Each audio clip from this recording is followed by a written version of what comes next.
Uh, Thank you everyone for joining us today. It's December 1st. I cannot believe it's December already. And I don't know if anyone needs a piece of trivia, but today is officially Eat a Red Apple Day.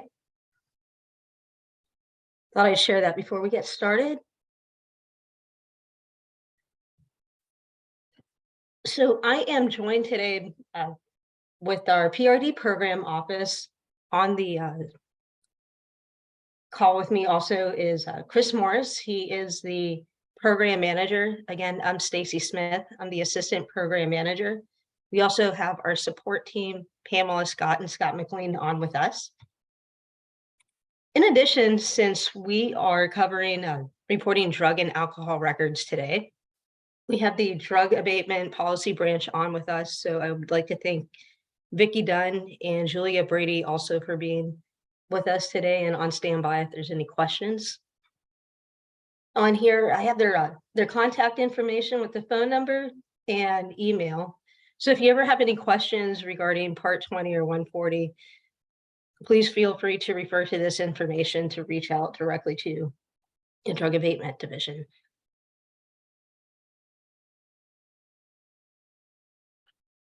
Before we get started, I know Eric mentioned this earlier, but also, if you have any questions during the presentation, please feel free to drop them in the chat, and we will try to get to them either at the end of the presentation, during the presentation.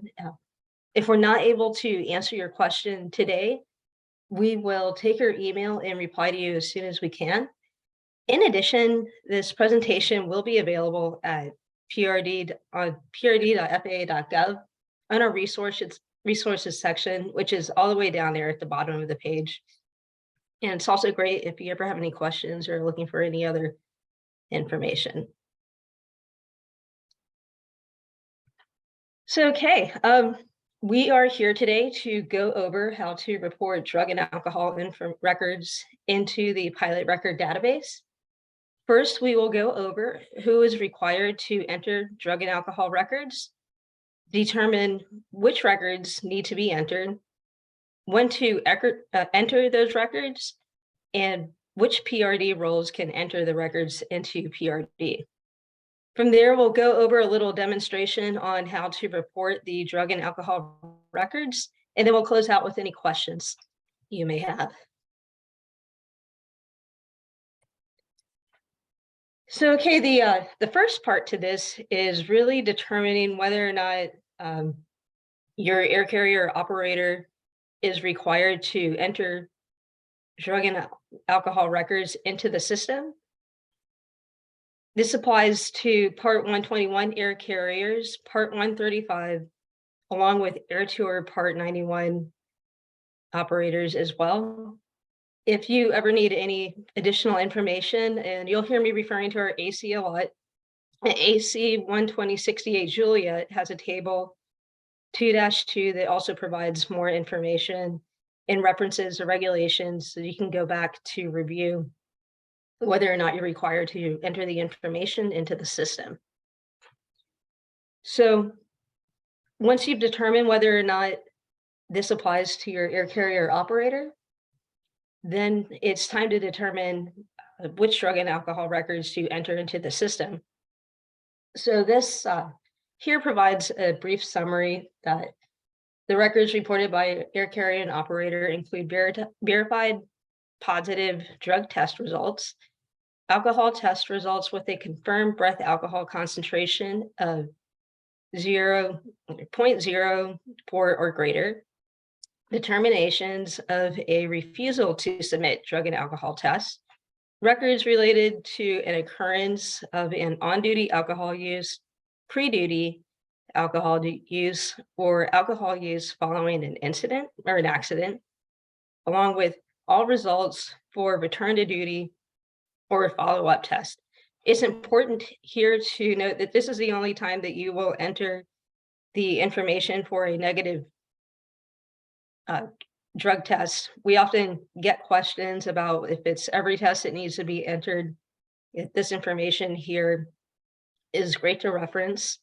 Then there are some records that are only reported by the FAA, Those include the pre-employment pilot testing violations, and there are also some other DOT agency test results for non-FAA mode that are reported into the system as well.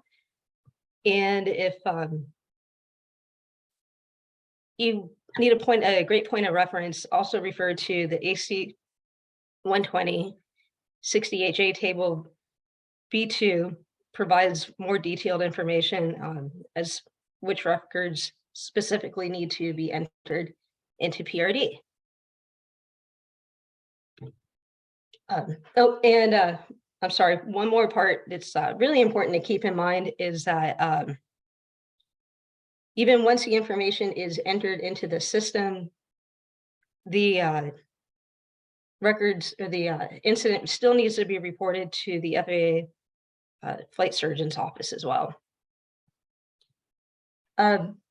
So as we transition over from PRIA to PRD, it's also important to notate when the records or which records to report into the system.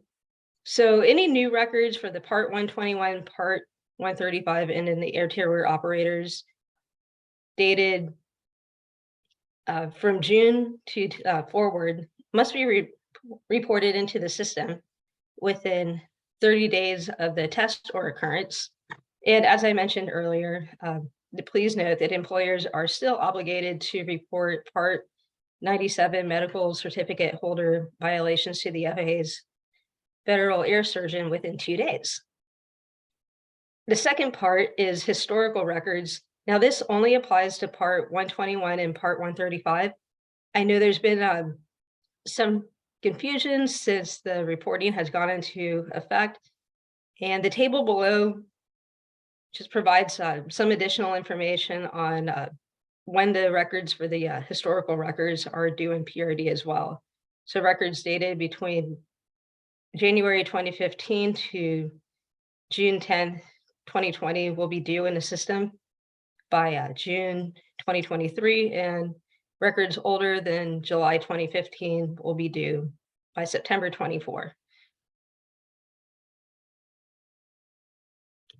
So, okay, next up, I just want to again remind you if this is probably one of the most important things that if please, we want to make sure you take this away from today's presentation, that the PRD does not replace the requirement for you to obtain drug and alcohol records in accordance with Part 40 and PRIA. So we get a lot of questions about this. So please remember that the FAA Form 8060-12 is still required to be used when requesting the information from the previous DOT regulated employers in order to meet the requirements for PRIA at this time.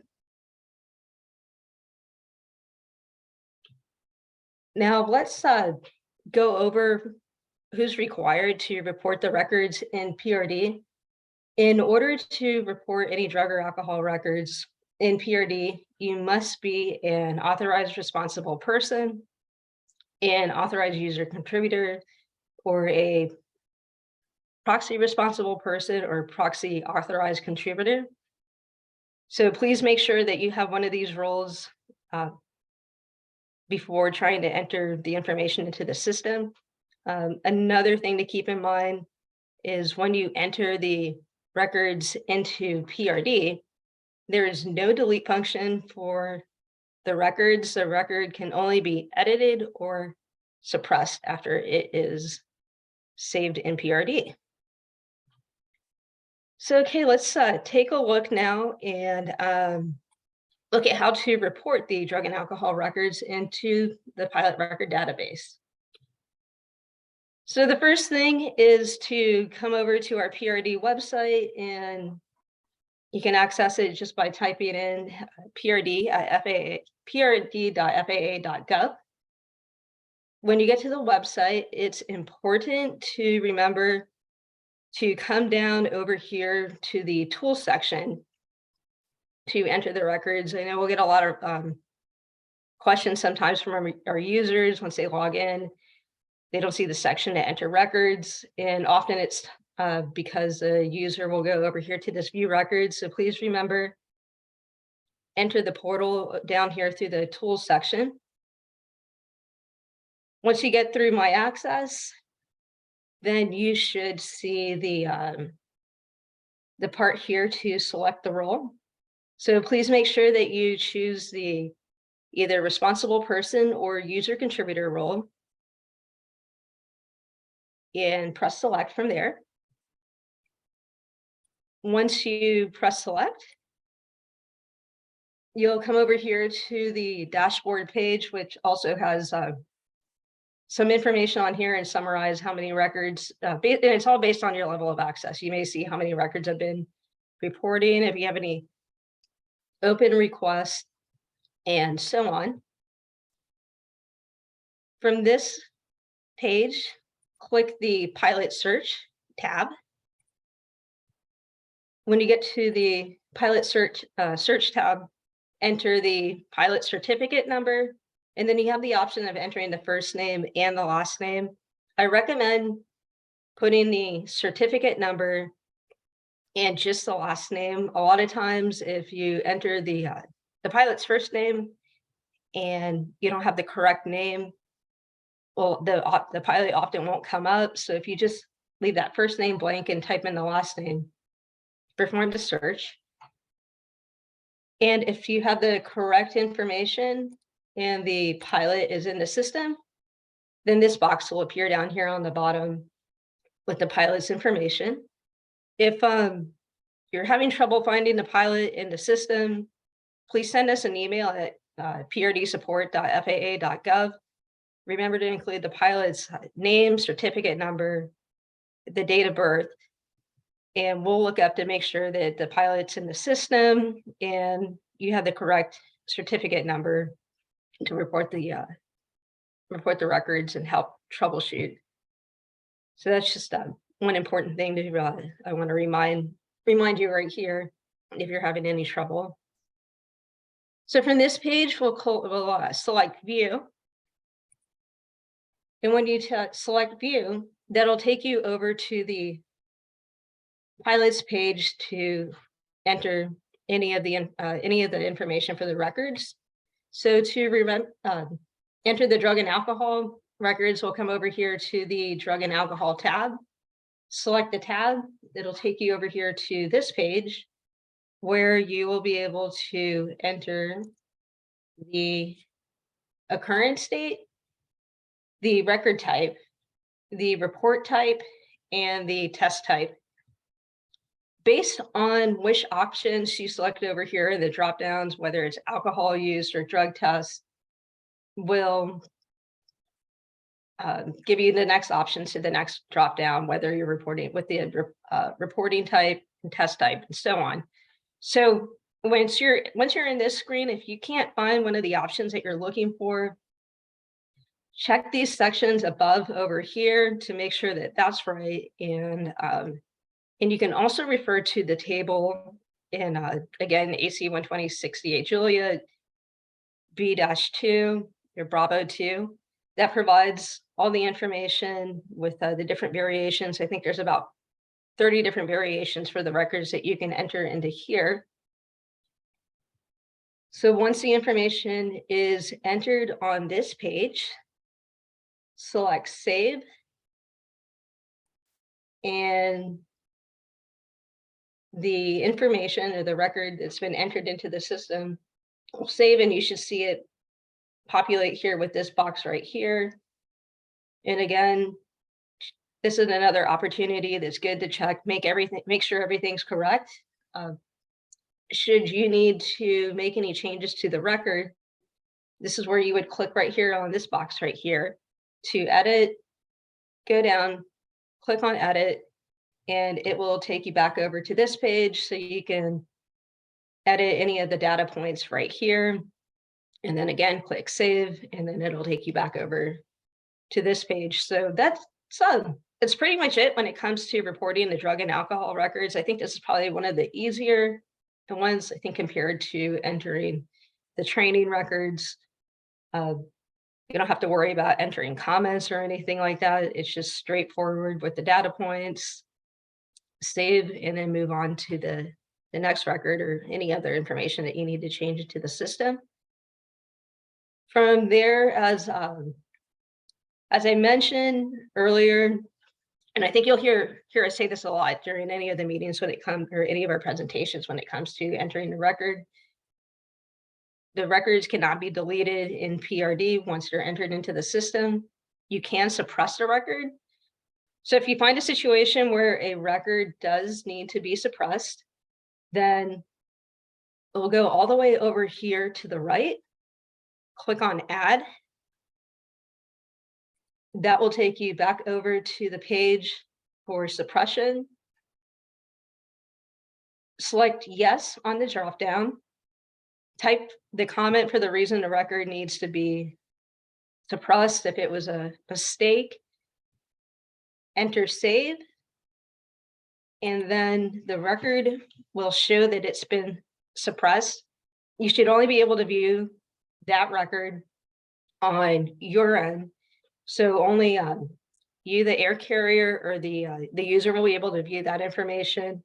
The pilot or any other air carriers that pilot has granted access to will not be able to see that information. And if you find yourself in that situation and you need some help and you need to make sure that that record was correctly suppressed, please send us an email with the pilot's information and a record in the system, so we can check things on our end to make sure that it's not showing up in a pilot airman's record. So that wraps it up with how to report the records into PRD. Like I said, it's a pretty quick and easy, straightforward process with the information.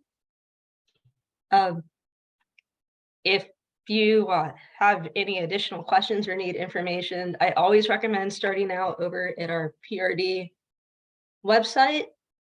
And then from here, we have links to all of the guidance.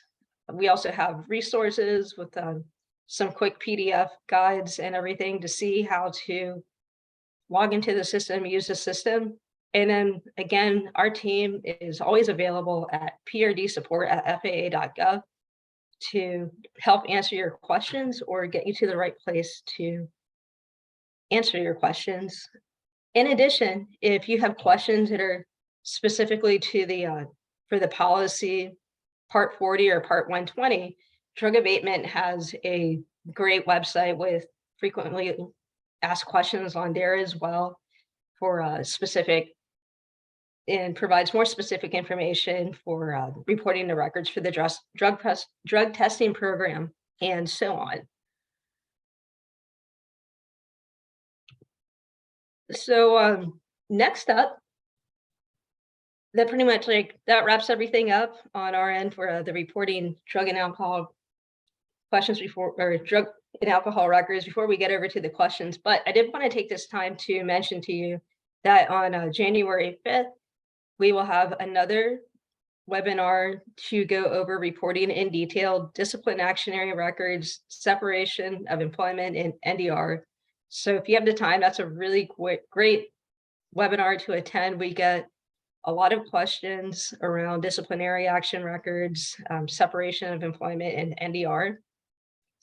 In addition, if you find when you get into PRD and you're entering information and you have some questions, another great resource here is we have our PRD webinar series posted on YouTube.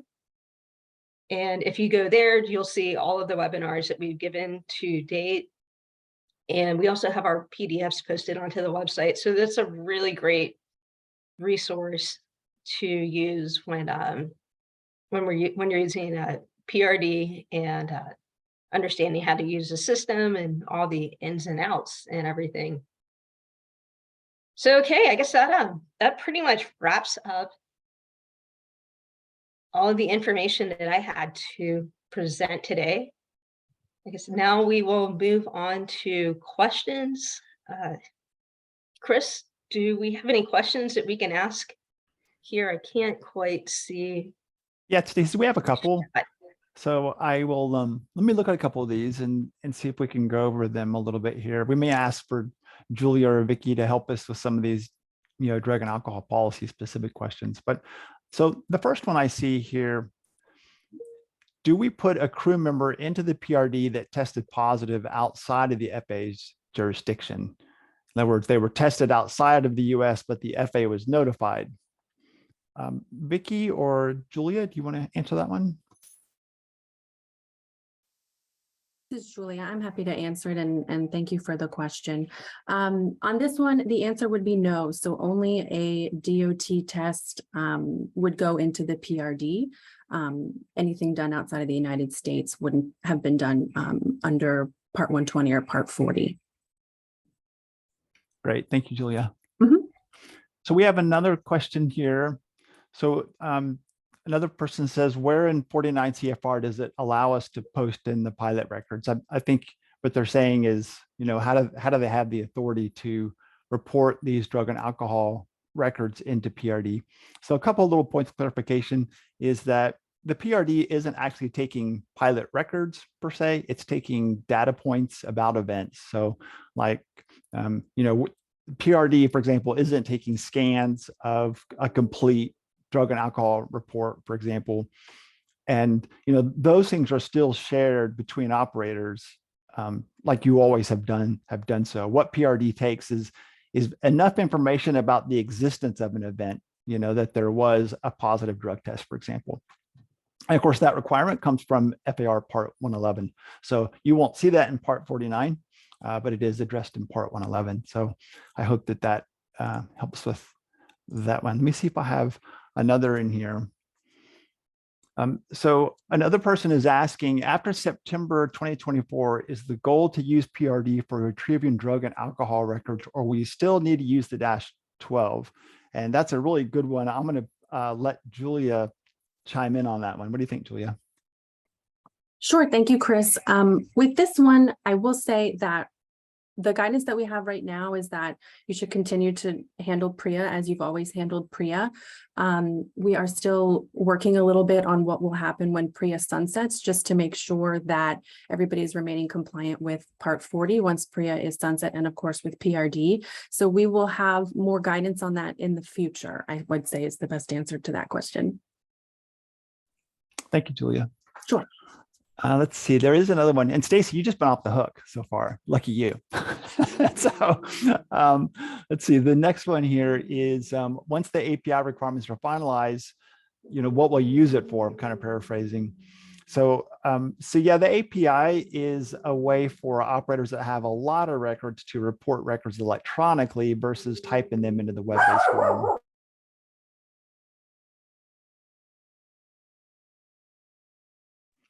So I hope that answers that question for you. Looks like there's another one for Julia. Oh, it looks like Julia may have gotten that one. So let me see what else.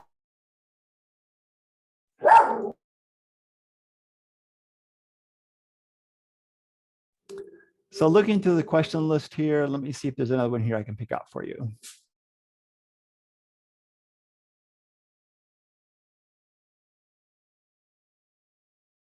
So I see one here that says, so going forward, the expectation would be that we would keep the record for the life of the pilot. We would not be penalized if we don't have historical records going back more than 5 years. I think that you're asking about PRD records in general. So yeah, you would still need to retain those records to comply with other record keeping requirements, but the 5-year PRIA requirement will sunset in September of 2024.